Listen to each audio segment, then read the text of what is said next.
വലിയ ശിക്ഷയാണ് അല്ലാഹു തആല കൊടുത്തത്.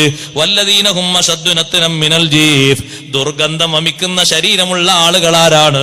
ഫല്ലദീന യതമത്തഊന ബിശ്ശഹവാതി വല്ലദ്ദാത്ത്, ദുനിയാവിന്റെ സർവ്വരസങ്ങളും സർവ്വസുഖങ്ങളും ഉപയോഗിക്കുന്ന ആളുകളാണ്. അടിച്ചു പൊളിച്ച് ജീവിക്കണം, ആ ഒരു ചിന്തയേ ഉള്ളൂ.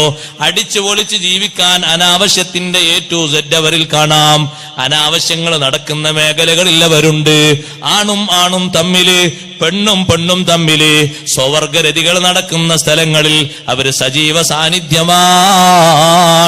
അത്തരത്തിലുള്ള സ്ഥലങ്ങളിലേക്ക് ടൂറ് പോകാനും അതുപോലെ തന്നെ ഫാമിലി ടൂറ് പോകാനും വലിയ സന്തോഷമാണ്, വലിയ സുഖമാണ്.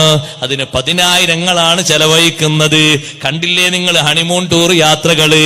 പലരും നടത്തുന്നത് മസാറിലേക്കല്ല, മഖ്ബറകളിലേക്കല്ല, കാഴ്ച സ്ഥലങ്ങളിൽ എന്ന് പറഞ്ഞു കൊണ്ടുപോകുന്നത് മദ്യപാനികൾ, വ്യഭിചാരികൾ, ആണും പച്ചയായി വ്യഭിചരിക്കുന്ന, പെണ്ണും പച്ചയായി വ്യഭിചരിക്കുന്ന, അന്യാണും അന്യ പെണ്ണും ഒരു മറ പോലും സ്വീകരിക്കാത്ത രൂപത്തില്, ഒരു കുട്ടിയെ കണ്ടിട്ട് പോലും നാണം തോന്നാത്ത രൂപത്തില്, വിദേശ രാഷ്ട്രങ്ങളിലുള്ള വേശ്യാലയങ്ങളെപ്പോലും വെല്ലുന്ന രൂപത്തിലുള്ള വേശ്യാലയങ്ങള് സ്വകാര്യമായി നടക്കുന്ന റിസോർട്ടുള്ള കേന്ദ്രങ്ങളിലേക്കാണ് 10,000-കണക്കിന് ചെലവഴിച്ചിട്ട് വാഹനങ്ങളിൽ പലരും പോയി ഉല്ലസിക്കുന്നത്.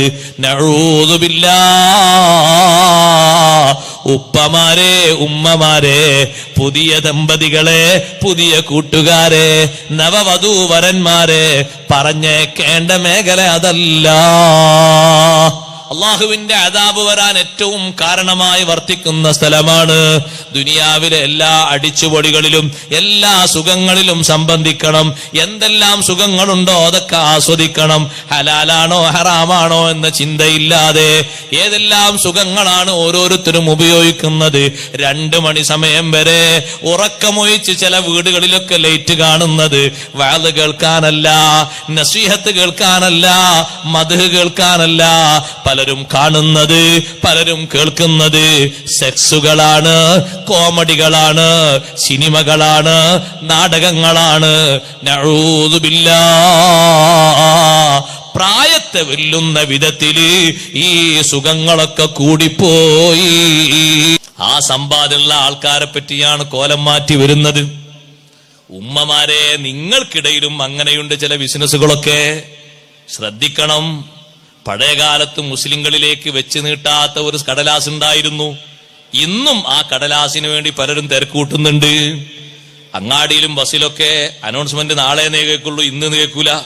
നാളെന്ന് മാത്രം കേൾക്കുന്ന ഒരു അനൗൺസ്മെന്റ് ഉണ്ട്. അതിലും കാണാൻ ചില ആൾക്കാർ പോയി കൊടുങ്ങുന്നത്. അതും കുറിയൊക്കെ ഒരുപോലല്ലേ എന്നാണ് അവർ വിലയിരുത്തുന്നത്. സുബ്ഹാനല്ലാഹ്. അത്തരത്തില് ഭാഗ്യപരിശോധനക്കും മറ്റൊക്കെ നിൽക്കുന്ന പലരും ഉണ്ട്. അങ്ങനെയല്ല ഭാഗ്യം പരിശോധിക്കേണ്ടത്. ഭാഗ്യം പരിശോധിക്കേണ്ടത് നീ സ്വതക്ക ചെയ്തിട്ടും നേർച്ചയാക്കിയിട്ടും ഇബാദത്ത് ചെയ്തിട്ടും ദുആ ചെയ്തിട്ടും തൗഫീഖ് ലഭിച്ചിട്ടും അങ്ങനെയാ നിനക്ക് ഭാഗ്യം ഉണ്ടാക്കേണ്ടത്. ഇതുപോലെയല്ല ഭാഗ്യം ചെയ്യേണ്ടത്. സുബ്ഹാന ജല്ല ജലാലുഹു. അതുകൊണ്ട് അത്തരത്തിലുള്ള സമ്പാദ്യം ഉണ്ടാക്കുന്നവർ ശരിക്ക് ശ്രദ്ധിക്കണം, നല്ലോണം സൂക്ഷിക്കണം.